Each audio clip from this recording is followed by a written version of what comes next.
Farm Credit of Western Kansas presents Open Spaces Sports Shorts with Rich Epp. Well, Coach, let's talk.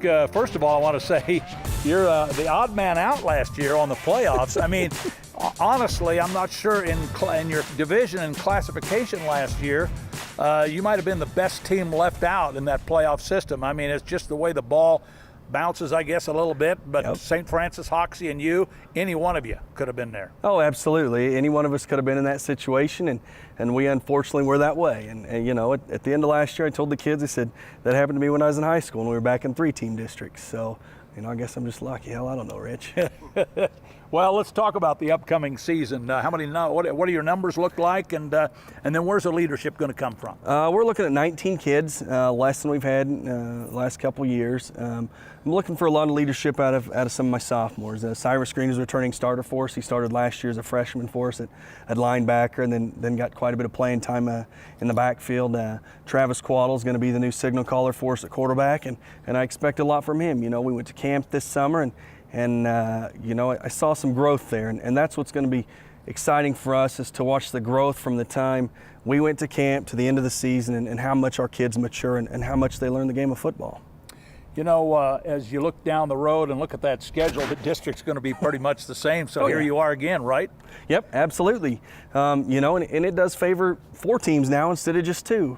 If we had that team last year in the districts, the way they're set up this year, we're in the playoffs. Unfortunately, that didn't happen. And, you know, I'm looking forward to it because, you know, it's one of those years where, yes, we're going to be young and we're going to have to grow as a team, and we're going to grow as our sophomores and juniors grow. I know that you, like many coaches, are not particularly thrilled with the new Activity Association rule, but you have to live with it. And I think they're looking at trying to at least address some health issues, so to speak. I think we're really concerned about concussions, I guess. But I understand that. You guys as coaches have got to adjust and make an adjustment. What kind of adjustments are you making here in the first week? Well, fortunately here in Northwest Kansas, we've got some cool weather right now, Rich. But you know, we've got to adjust to the heat acclimatization like we always do.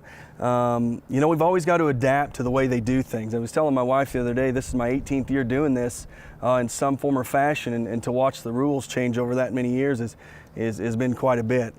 From, you know, 2-a-days, that's been something we've done forever. And I honestly worry about what the injuries per kids will be up to the first 3 weeks, because they're not going to have the same contact. They're not going to have the same things that happen that they would during the regular course that we're used to. When you're looking at less than 20 on your roster, then injuries become vital, don't they? Oh, absolutely. You can't do things as often.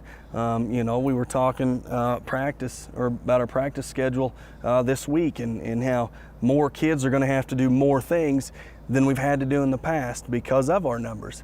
And I think everybody is running into that, and it's sad. You know, it's an absolute sport that I absolutely love, and it's treated me well through the years, but it's hard to stomach with some of these new rules and some of these new changes. Well, listen, we certainly want to wish you good luck throughout the season at Open Spaces Sports. We'll be following you and covering you throughout the year. Well, thank you, sir. Coach Smith joined us here from the Rawlins County Buffaloes, and brought to you today again by Farm Credit of Western Kansas and many sponsors throughout the Atwood area. Rich Epp for OpenSpacesSports.com.